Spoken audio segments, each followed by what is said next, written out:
Hello students, let's read the question. So the question is stability of DNA helix is due to, पूछा गया है कि जो DNA helix का stability होता है वो किसकी वजह से होता है? Hydrogen, stacking of base pairs, both A and B, none. तो हमें पता है कि ये जो DNA की अगर हम बात करें तो DNA में हमें पता है कि डबल स्टैंडर्ड DNA जो होगा इसमें अगर हम देखें तो यहाँ पे एक स्टैंड, दूसरा स्टैंड यहाँ पे ऐसा है. तो यहाँ पे अगर हम देखें इनके बीच में क्या होता है, ये जो बेस पेयर्स में अगर हम देखें बेस पेयर में जो यहाँ पे जो नाइट्रोजनस बेसेस है उनके बीच में क्या होता है, हाइड्रोजन बॉन्ड्स होते हैं.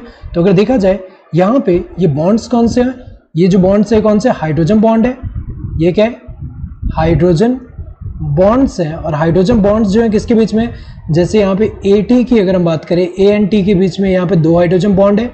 ऐसे G एंड C के बीच में हमें पता है 3 हाइड्रोजन बॉन्ड है. सो हाइड्रोजन बॉन्ड्स यहाँ पे है. एंड अगर हम देखें जो बेसेस है यहाँ बेस पेयर्स जो है ये एक के ऊपर एक ऐसे स्टैक लाइक मैनर में यहाँ पे प्रेजेंट है. तो अगर देखा जाए यहाँ पे जो स्टेबिलिटी है DNA हेलिक्स का जो स्टेबिलिटी है ये दोनों फैक्टर पे डिपेंड करता है. एक कौन सा, ये हाइड्रोजन बॉन्ड्स पे, और दूसरा कौन सा, स्टैकिंग, जो बेस पेयर स्टैकिंग हो रहा है एक के ऊपर एक ऐसा इसके. तो अगर देखा जाए करेक्ट आंसर क्या होगा, hydrogen and stacking of base pair, ये दोनों पे. So hydrogen bonds and stacking of base pair दोनों पे डिपेंड करता है. सो इसकी स्टेबिलिटी.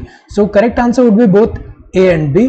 नन तो होगा नहीं क्योंकि यहाँ पे करेक्ट है. So correct answer would be this third one. Hope you understood the question. Thank you and all the best.